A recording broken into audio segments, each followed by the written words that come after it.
In today's world, there's no shortage of information. Knowledge is abundant, perspectives are everywhere. But true insight doesn't come from access alone, it comes from differentiated understanding. It's the ability to piece together scattered signals, cut through the noise and clutter, and form a clear, original perspective on a situation, a trend, a business, or a person. That's what makes understanding powerful. Every episode, I bring in a guest with a unique point of view on a critical matter, phenomenon, or business trend. This is your host, Ray Xiao, and joining me today is Zixuan. He's head of Z.ai Chat, API, and global partnerships. He's also the man behind Z.ai's social accounts, and before joining the company, he conducted research at MIT Schwarzman College of Computing. And for context, Z.ai is also known as Zhipu AI in Chinese and is one of the 4 leading LLM startups in China, dubbed as the 4 Tigers. Hey, Zixuan, thank you so much for joining us today. Really excited to have you on. Walk us through your journey and what led you to Z.ai to start off with. Yeah, so currently I'm the head of Z.ai chat API services and also head of global partnerships. So I collaborate with LLM Arena, Open Router, Vercel, these large companies, and ship our products through their platforms. So the reason why I joined Z.ai is one of the leading AI labs in China, and I can do overseas businesses because I have background at MIT, Schwarzman College of Computing. So that brings my knowledge into the real world practices. I see. Was there any incentive for you to move back to China versus stay in the US? I think it's more personal because my wife's based in China and she's used to her work. So there's no way she can move to the US. Fair enough. So let's talk about the company's mission and origins, because I think it does seem a bit mysterious, especially to the people outside of China. Although, in China, you're very, very well known. So from the outside, people know Zhipu Z.ai as one of the leading Chinese LLMs, but that doesn't really capture everything you guys do, right? In your recent prospectus, you do describe yourself as a MaaS, a model as a service company first. So tell us about that. Okay, so before Z.ai, we were called Zhipu or THUDM because we name ourselves by the AI Labs name. So we originated from Tsinghua University Data Mining Group. So it's THUDM. But I think it's hard to pronounce. And also Zhipu is also very hard to pronounce. So this year we bought the Z.ai domain and finally changed our name to Z.ai. But when we were called THUDM, we were very famous inside the open source community because we have a lot of repo, a lot of models under the THUDM name. And we open source not only text model, but also CogVideo, CogView, these models. I think they were sold at that time, but with the launch of Video, Hailuo, and also a lot of clean top models, we began to be more focused on text model, visual understanding, and so on. So I think that's the origination of the lab.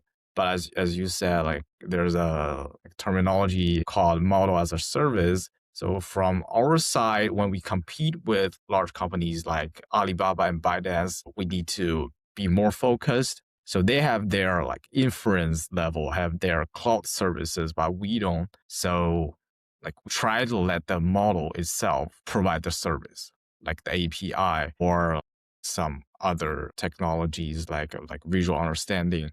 Try to use the model itself to be the selling point. I definitely don't want to double click on how you position yourself compared to peers. A few of them you just mentioned, whether it's Minimax or Moonshot, like you just mentioned their products, and then you also mentioned the BATs. But to start off with, you're currently in your quiet period as your prospectus just hit the public. And if successful, you will become one of the first major LLM startups globally to be listed on a stock exchange. How does that feel? I think we are proud of it, but things are very challenging because it's really hard to do LLM inference. Both OpenAI and Anthropic, they have very high revenue, but a lot of loss on their balance sheet or income statement. So we have to figure out how to make money from large language models and also provide a cheaper service to the customer. So Definitely. I think it's only a starting point for us. Definitely. I think right now only the big tech in many ways are essentially seeing ROI, right? And the model companies and stuff, the model labs themselves really finding a hard time to kind of make a profit. I want to ask you on the branding. You did say you guys changed your company's name to Z.ai this year, partially because Zhipu is just hard to pronounce. But was that also related to the fact that you guys seem to have made a pivot into really focusing on going global? Z.ai seems to be a lot more non-Chinese native speaker friendly, right? So is that like a push right now? I think that played an important role because we have observed the success of DeepSeek, Quinn. They got famous globally, and Chinese people will think that like they're soda in the domain, and their models are the best. They're recognized by NVIDIA and other large company CEOs. So I think that's one of the factor. But the other factor is when we change the name to Z.ai, the dot also plays an important role. We want people to enter that URL into their website and try to visit our website.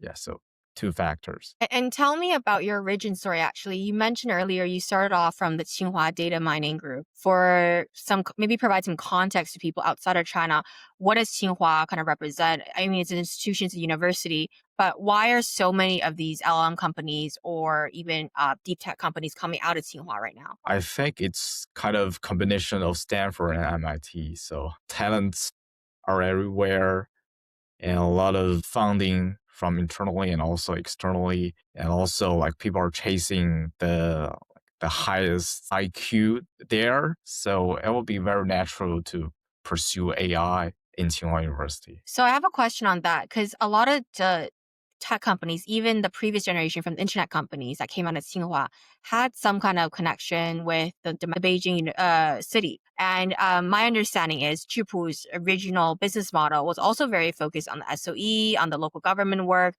both in China and even across Southeast Asia.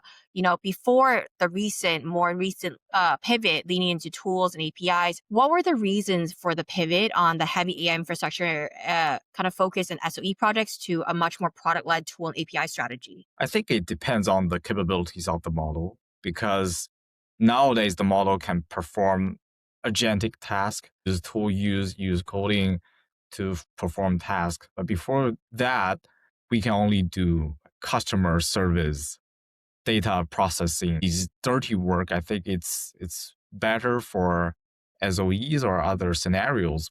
Like with the change of like cloud code, GLM 4.5, these agentic stuff, like people can really use the model in other areas like Manas, Genspark, Lover. So I think it's not only our strategy, but also the capabilities of the model have changed a lot. Yeah, and I think to put you on the spot, where do you see yourself compared to your peers like the DeepSeeks and the Minimax and the Moonshots of the world? Think compared to Minimax and Moonshot, we are a close competitor. We are startups, but DeepSeek is like another kind of enterprise because they have quant. So I think they're very unique. And also ByteDance, Alibaba, they're sitting in the same table. So they're from large enterprises. So we all chasing somehow the same direction, but like we lack compute, we lack money compared to these giant enterprises. So we need to stay very focused. Like Moonshot, they like focus on the Kimi K2 series. They only release like Kimi K2, another K2 and K2 thinking. So this year, and also Minimax, they become more focused and they kind of shift away from like multimodal to the text model. And I think it will be very fierce. The competition will be very fierce in the coming months. And for yourself, when you say you're chasing the same direction, what does that direction look like in layman language? Layman language, I think more practical because the reason why we do coding agentic is that we see people using it. We see people using Codex, Manas, Cloud Code. So that represents like high tokens usage. And also we are also chasing AGI or the IQ. So we want the model to solve very hard math problems, to memorize a lot of like hard stuff. Or as you can see from a lot of benchmarks like ArcAGI, like HLE, we're also chasing in that way. So balance the two way and figure out like how to like balance the performance on benchmarks and in real world development. I actually have a question on that. That's a bit like off track from the business strategy side of things, but I wonder how you view this. So you're saying you're chasing benchmarks on pursuing, math problem, like IQ that can solve math problems, advanced physics, etc. But what about the humanity side of things? I think people are kind of still questioning whether AI can be used to replace humans in a more humanities focused industry or kind of sector. So that's a very big issue. But from now, I think it's still not there yet because we see hallucinations still happen inside the model and instruction following is not very good. So we will like test the status of that harm and try to assess what we can do with this model and try to synthesize a lot of data to make it more aligned to human judgment or other things because I study alignment at MIT. I know a lot of stuff, but when I came back to China, I thought we were not there yet. So capabilities, I think, is still more important than alignment at this stage, but we need to focus the future. Try to prevent something really bad happen. And I've learned a lot of news like suicide or like emotional feelings, depression, but somehow I think it's still not that harmful yet. And we try to incorporate like as many like human judgment or human alignment into the model.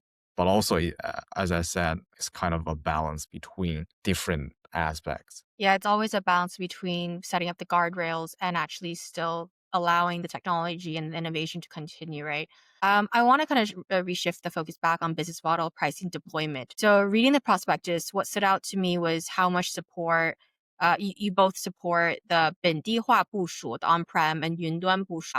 What are the main product lines today of Z.ai or Zhipu, and how do you map those onto on-prem versus cloud deployments in terms of how customers actually adopt GLM? Because I do believe I read in China, there's a very different kind of preference. In China, it seems like the more people prefer on-prem, right? Versus maybe in the US more on cloud, or did I understand that incorrectly? Please. Yeah, I think you have a very good understanding of the current status because like large SOEs, large enterprises in China, they prefer on-premise or more private deployment. So it's hard to do API services with them. But currently, a lot of tech companies accept API services. So we collaborate 9 out of 10 largest Chinese tech firms or like social media firms with our API services. So it depends on their needs. We try to sell API, but actually some people have their privacy concerns. They have their policy not accepting API services.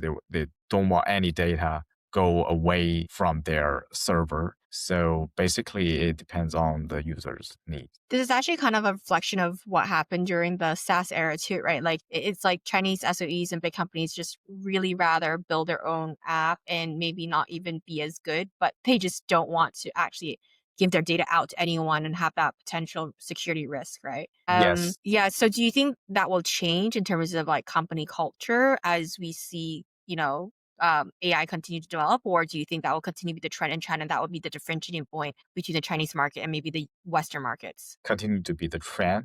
As you said, we have that pattern in the era of SaaS, and when we go to the AI era, nothing changed.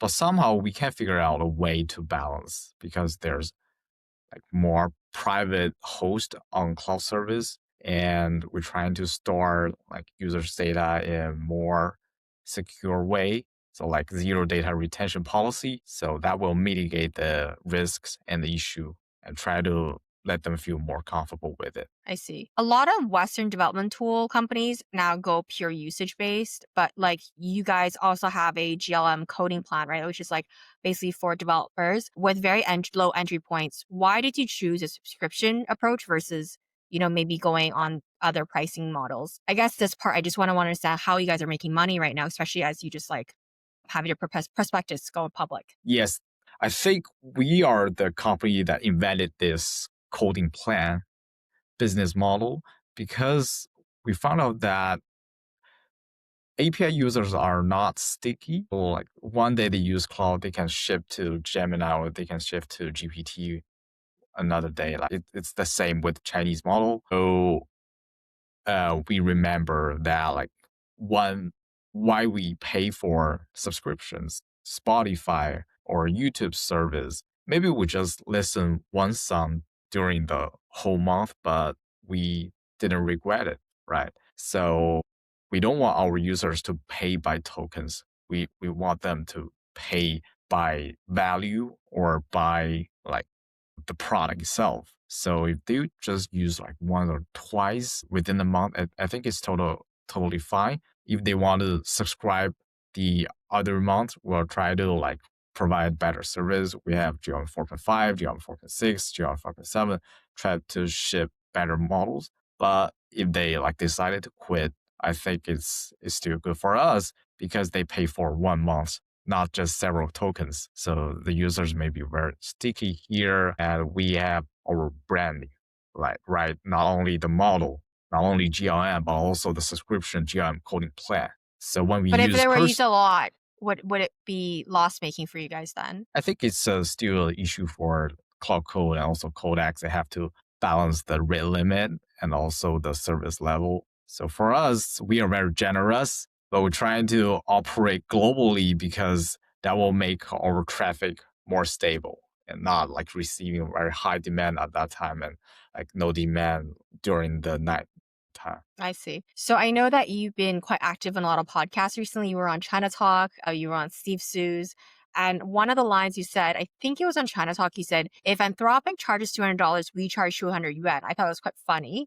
It was very memorable. So how did you make that kind of pricing decision and how does it work in practice? Does that mean you have a long-term structural advantage or like does that mean actually you charge less and therefore have a smaller margin? I think we serve different customer needs. For example, like someone sell Rolls Royce to people, like, but we sell Benz to people. Like both are good cars, but like Rolls Royce they charge like way more than Benz. But the performance I think is very close. But like I said, Anthropic deserve that like premium. But like Benz, but by selling Benz, we can still earn a lot of money. Maybe the profit margin is very thin currently, but we can lower the inference cost. We can change our infrastructure, try to make it more profitable. So it's a long-term strategy, not focus on the like current cost structure. But we're trying to make it people more sticky to the brand, more sticky to the service. I think it's essential at this time. Essentially, you're saying the utility purpose of having a car getting to point A to point B is the same, but maybe you're selling a Toyota then or a Honda, right? Not even Mercedes. That still charges a pretty premium margin. I remember in the same interview, you were kind of challenged saying, look, you only really take up about 5 to 6% market share in China for general purpose models. But you said, wait, 5% is enough. What exactly are you thinking when you say 5% enough? We serve, I think for public disclosure, you said you serve 123 large enterprise clients on-premise deployments, plus 5,500-ish customers using cloud services. How does that actually stack up to your peers? Because it doesn't look like huge numbers, to be honest. And that already is 5 to 6% of China's market share. I believe that like the 5% refers to the percentage of all the GLM services Yes, or sorry, GLM. GLM services because we open source our models and it's hard to get revenue when you open source Yes. your model because you have to compete with your speed, with your stability. But I think our model is good enough. So maybe it's not like Toyota, it's kind of a Benz. And we let more people like adopting GLM, like what Quinn did in the past. So they open source their flagship models that more people try out Quinn, they get famous. So people will believe that they get better service from Alibaba. So it's the same, same underlying methodology from our side. So if Uh, GLM get really famous, like even 5% is enough for us. But if it's not famous, like 5% is totally not okay. But we trying to make our model more influential, like DeepSeek or like Quinn. I see. I do want to go into on the GLM and your tools later as well. But a last question on the business side of things. We kind of touched on this. You said a lot of your customers are the big tech companies, but in the beginning they were the SOEs, right? So right now, is there any pattern you're seeing that who becomes the most valuable users and who becomes the most sticky users and who are actually willing to pay the big bucks for your product or for your service? So from my department, I think two types of customers. One is individual developers because we have GLM coding plan. Someone like bought a yearly max plan. A lot of users bought like yearly plan. They're very sticky. And the other type is large tech companies because we are still leading the open source models. So we have bargaining power. Maybe they want to shift our model, shift away from our model, choose other models, but we keep evolving from like 4.5 to 4.6 and 4.7. Every time they try to change the model, they find that we can ship better models. So these customers are very sticky and they Nice. care more about the performance because we are leading the performance. We don't care about the performance, care less about cost or relationship. Let's actually double click on GLM. You mentioned GLM 4.5 and 4.6. They've been positioned as highly competitive on coding and reasoning, right? And you've often been the highest ranked Chinese model on public leaderboards. And when you compare GLM, the series, to US and Chinese peers, what dimensions matter most to you beyond the leaderboard scores right now? And where do you think GLM actually genuinely stands out compared to other peers, like whether it's American ones or Chinese peers? I think real world development, real world practices like general chat, these real practices, I think they're more important than benchmarks. And in terms of real world experience, we are tier 2 because I believe Anthropic, DeepMind, and OpenAI have better user experience compared to us. But I think we are enough compared to other open source models because we understand user needs. We have better quality in data, like pre-training data and also post-training data. And we kind of figure out ways to synthesize agentic tool use trajectory and very hard problems that makes us stand out in solving these really tough problems. Because when you look at the benchmarks, they are not for real world practices. Some are very tough, but doesn't mean it stands for like humans practices because we have a Yeah, lot of customers.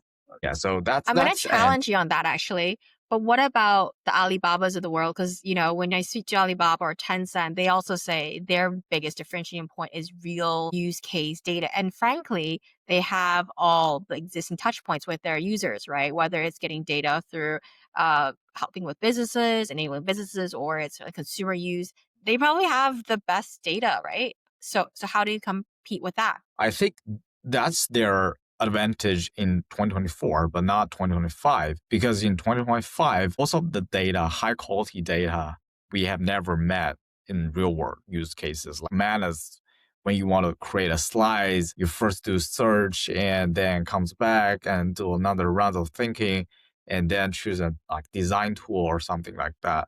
Nobody interact with Alibaba's product like that. So you have to fully understand Cursor, Cloud Code, Manus, how these tools interact with people. So ByteDance and Alibaba's, their customer data cannot play a role in today's like agentic area. So we have understanding of maybe Cloud Code or Codex, try to understand like how a top performing agent manipulate the tools and try to understand how our model can be integrated in that system. So Interesting, based on yeah. our understanding. I was actually going to ask you about the GLM coding plan. So, for context for listeners, it's essentially their tool, like a cursor tool.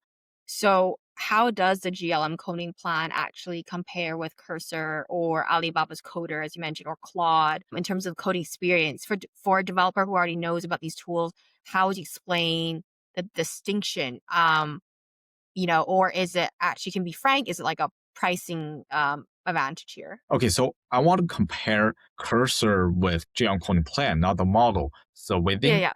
Cursor, you have one coding agent and you can switch between different models. But with GLM Coding Plan, you first select the model and then you can switch between different tools. Like you can integrate GLM into Cloud Code, Kilo Code, or you can even use like GLM in Cursor with GLM Coding Plan. So that made our product or model widely accepted or widely integrated into these systems, not just for Cloud Code, but also it can be integrated into Cursor, Kilo Code. We understand like different coding agents, try to synthesize data that best fit these coding agents need, and there's no lock-in for our model. So your Yeah, so it's GLM coding plan is not only your proprietary model, right? You actually are open up to multimodal. yes, it's a model. So we GLM coding plan is called a plan, not an agent, not like something like Yeah, Cloud Code. So you subscribe to an API, you not yeah. subscribe to a product, and you Okay. use that API maybe in Cloud Code, maybe in Kilo Code. So you can choose Okay, the thanks for explaining tool. that to me. Yeah, okay. No, that's helpful. I was getting a bit confused there. Now, I wanted to ask, in your prospectus, you laid out 5 stages of, kind of like 5 stages into progression into AGI. We talked about your vision of AGI earlier. You said it's about real life implication, real life practicality, usage of AI. When you look at where you guys are at right now, what does crossing the next stage look like in terms of concrete capabilities or products or tools, or maybe in a more straightforward way of asking this is, what should we be expecting from you guys 2026 to kind of help you guys progress on your so-called AGI pursuit? Maybe self-learning, because currently when we do reinforcement learning, like we synthesize all the data, we prepare the data beforehand, but the weights of the model won't change during the like interaction. So for example, we have this auto GLM. It's a model that can be deployed on your phone and can manipulate different apps for you. They can order food or like order a Uber for you, but it's a same model for everyone. So to chase AGI, we might have like auto GM for everyone. When you interact with the model, the weights of the model may change.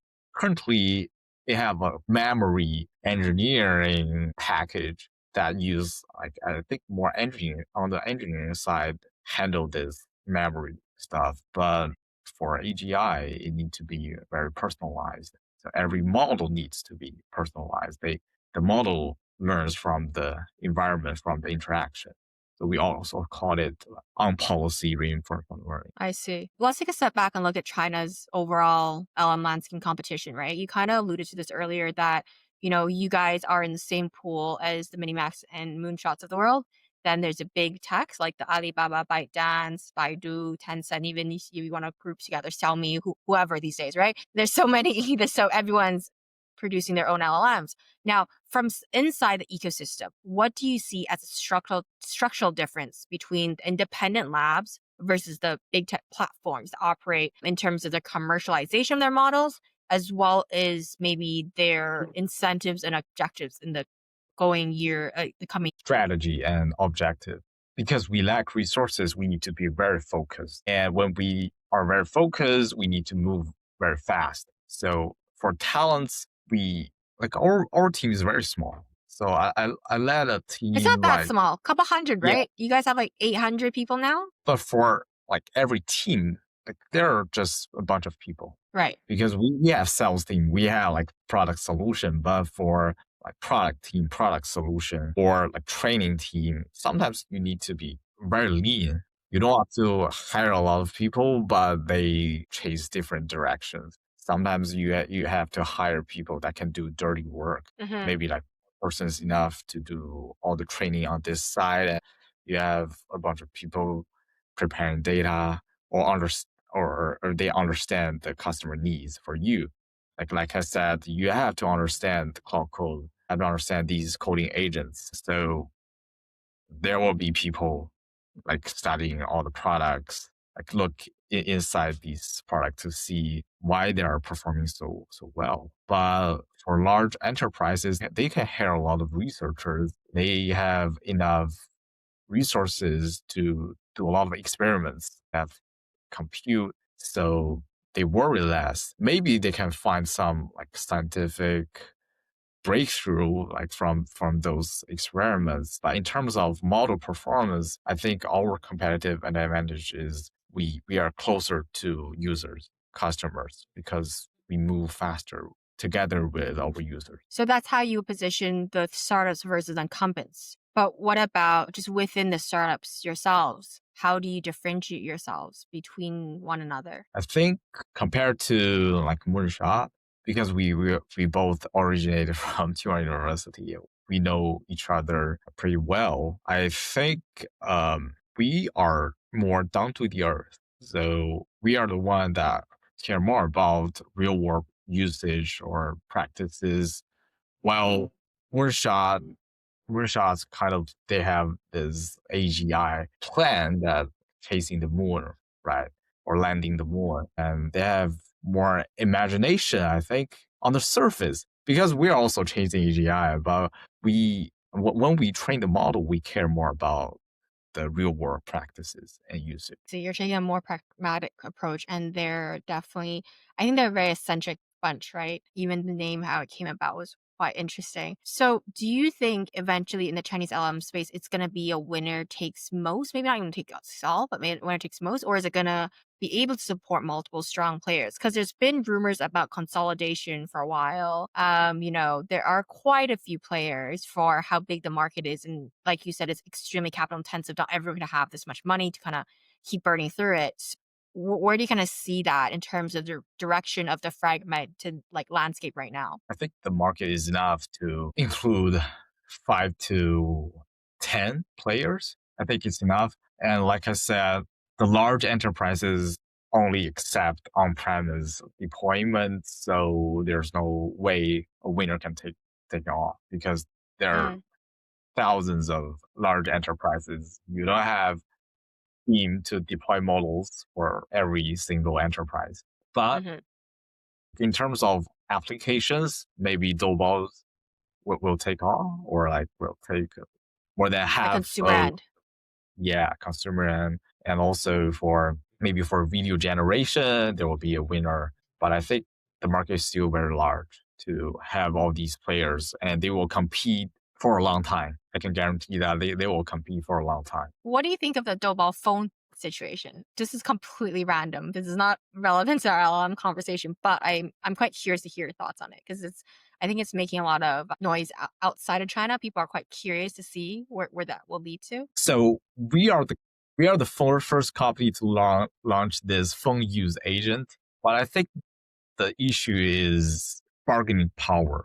So we Mm. also collaborate with a phone company, and instead of using like GLM phone, like we finally use their name, their phone, and powered by our model or Which phone our is this? 荣耀. like Okay. Honor. I think yeah. it's called Honor. Yes. Okay.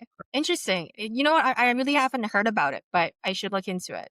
It's actually like it's already available to the mass market or no? I think the phone was launched last year, so not Mm. this year, Okay. and Super we interesting. I'll look into it. yeah. So a lot of phones at that time were powered by auto GLM's capabilities. Yeah, but we don't have the same bargaining power as ByteDance, so we cannot name the phone by our name. We just power their scenarios. So it's about bargaining Interesting. power Okay. because like there's a ByteDance with Tencent issue, also with the WeChat.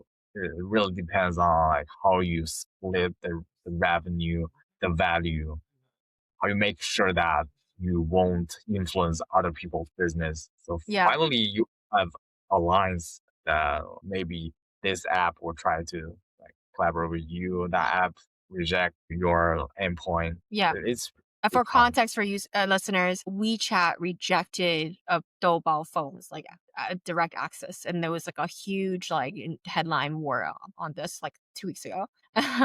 Okay, so I want to kind of pivot a little bit. Right now, there's a lot of focus on the China-US lens, and you yourself spent time in China-US as well. But I did notice in the beginning days of Zhipu, you guys were actually really focused on so-called the global south, for lack of better words, Southeast Asia, LATAM, maybe even Africa. Is that still a strategy you guys are pursuing, looking to sell or actually embrace markets that go beyond just China and the US? Yes, definitely. I think in 2023, we only have Chinese and English capabilities, but now we have more than 100 languages. So that can support us go beyond English speaking country, maybe like in Brazil, like in Malaysia. We have that like opportunities to showcase our model, showcase our product solution to people, and finally compete with those large enterprises. Yeah, but I think things are really different in those countries because they also want their data as private as possible. They accept on-premise, and maybe they have this white label. They fine-tune the model and they want to I see. ship to their citizens under their name, not GLM or not under like Z.ai name. So we have to meet their needs to see what we can offer. So doing business in US, I think it's much simpler because you have this API, you have product, you can do a like coding agent, you can earn money. But when you like do the business in other countries, you have to do really deep, twist a lot of things and try to make it happen. It's also interesting. I think you touch on something like you're quite comfortable being that white label provider versus I think a lot of other companies, whether it's ego or it's like belief, they are not as comfortable. They definitely want their name on it. So it seems like you guys are actually the backbone supporting a lot of technology or, clients without really having your name attached to it. I want to ask you about talent. And this is a question we kind of touched on in the beginning. You said yourself, you moved back to China because personal reasons, because your wife is in China. But I assume that's not for everyone, right? And there's this interesting and funny kind of joke that's going around saying right now in the AI war or AI race per se, it's really between the Chinese in China and the Chinese in the US. It's just kind of funny. There does seem to be a high percentage of Chinese ethnic or Chinese nationals or Chinese naturalized Americans or ABCs, if you have to, just kind of like, let's just say non-PC way, people who look Chinese in the field. Why is that? I don't understand. Is it just because, like, did Chinese people just get a tip off saying AI is going to be really big early on and they went into this field earlier, or what happened? I think I cannot explain it because doing math problems, I think it's simple for us, but I'm not sure why other people won't pursue this business. Because why did internship and also research at MIT, I see a lot of talented people, like beyond Chinese. They're so talented. They finally went to Anthropic, OpenAI, but somehow people only care about like Chinese because they are co-launching products with Sam Altman or Elon Musk. But I think people overrated the influence of like Chinese people in the large language model area because still there are a lot of Yeah. enterprises not relying on Chinese. That's quite funny. It's like kind of like the last generation of how every Chinese student in the US is either studying to be a lawyer or a banker, and now everyone's switched Yes. over. So actually, on a more serious note, like how does the talent competition play out then? Because do you see yourself at Chipool having to really convince people to join you compared to maybe a US peer? Or do you think there's certain tendencies for certain researchers that would uh, you know, um, prefer to work for a Chinese lab or return to China? How do you kind of see that play out? I think we finally choose the people that best matches our environment. So like I said, we lack resources, but some people really enjoy the lack of resources like me because yeah, I think it's good to have a small team competing with a very large team and you'll have like better enjoyment when you conquer a puzzle or problem, or you finally like win at the end. So people enjoy this feeling. We'll like, try to hire them. And like I said, we want to move really fast. We want the people, both the product team and also the training team, to understand the user's scenario, to understand the data itself, not just the like theory or not just the algorithm. So we try to find those people and they will finally choose us because they don't care about like compute or resources, or they find it's too toxic, the competing with other team like doing the same experiments and doing the same thing, because that happens a lot in large enterprises, a lot of teams doing the same thing. Yeah, for sure. I think even when I speak to the BATs in China, there's so much internal competition that drive people crazy. It's internal politics sometimes that drive people crazy, but that also becomes an incentive for people to really, push. On that note, you guys are about what, like 800 to 1,000 people altogether, roughly around 100 to 200 of R&D, right? Something, a rough figure around that. It's essentially not really a startup company anymore. It's just small compared to how big the big tech incumbents are. So at this size, and as you guys head into becoming a publicly listed company, do you see the culture changing? And what are the ways you kind of keep your researchers and scientists and engineers motivated? Are we seeing like crazy salary numbers as well? The same ones that we're seeing coming out of Meta? Like, how do you keep people motivated? I think we are more lean, more entrepreneurship, especially in our team, because I only slept 50 minutes for the past 24 hours. So we want to move really fast, faster than You're going everyone beyond else. 996. This Yeah, is 0012. What is it yeah, called? This is yeah, that 07. because the competition is really fierce. Moonshot, Minimax, they're doing excellent job. And we also have like DeepSeek, when not mentioning the frontier LLMs like in the United States. So we have to keep pushing. I think there's no other choices, because when we try to do the AI, we have to come. So your drive is really just coming out of your pure passion. It's just pure Passion, passion yes, like and competition. competition. We want to survive. Frankly speaking, survival is a very high standard for the like tech industry, because when you Yes. look at when we look at like operating systems, only like Windows, Mac OS, Linux, I think that's enough. And when we look at the phone, only Android and iOS. So the competition must be very fierce when you want to be the infrastructure for the industry. Yeah, I agree on that. Okay, well, I hope you get some rest soon after this call. I really appreciate you jumping on the call after 50 minutes of sleep today. Looking at your long-term vision and just your, like, kind of where you guys are headed now, especially now an imminent IPO. In your public materials, you talk about AGI, integration with the physical world, and social welfare as a long-term vision. I think this is something not many AI companies, frankly, are really thinking about. And even within our conversation, you've talked about the balance between tech acceleration and actually putting up safety guardrails, essentially to prevent more sad, tragic happenings that's caused by AI psychosis and etc. When we look at this, how do you personally reconcile kind of the social welfare North Star with the commercial realities and just the reality of the pressure you just talked about? Where are the areas where you guys are frankly more okay to kind of let go a little bit for business gains? What areas are you think it's like you're definitely your red line that you cannot cross and you really, really want to hold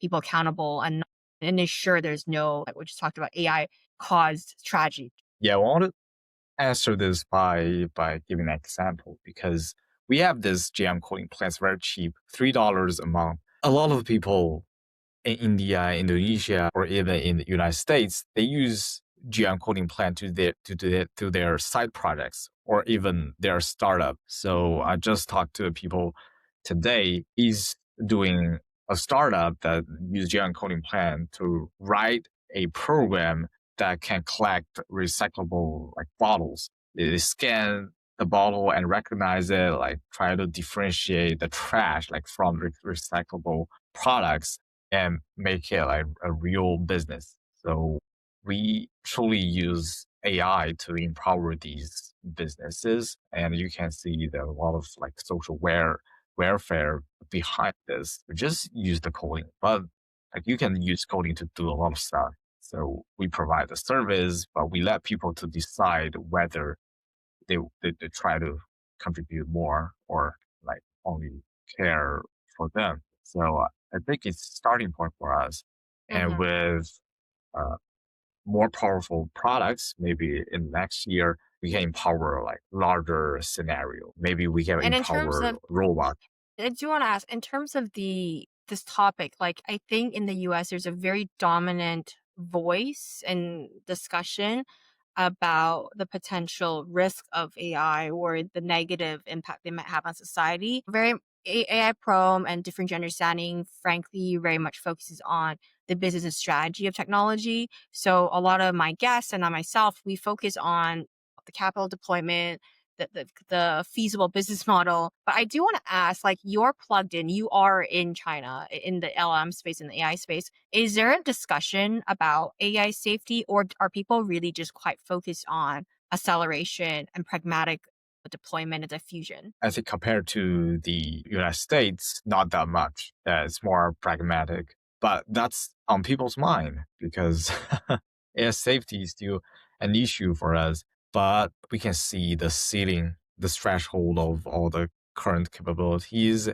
and understand what's the top priority for our model or for our scenario. Try to fix those before like going to the next step.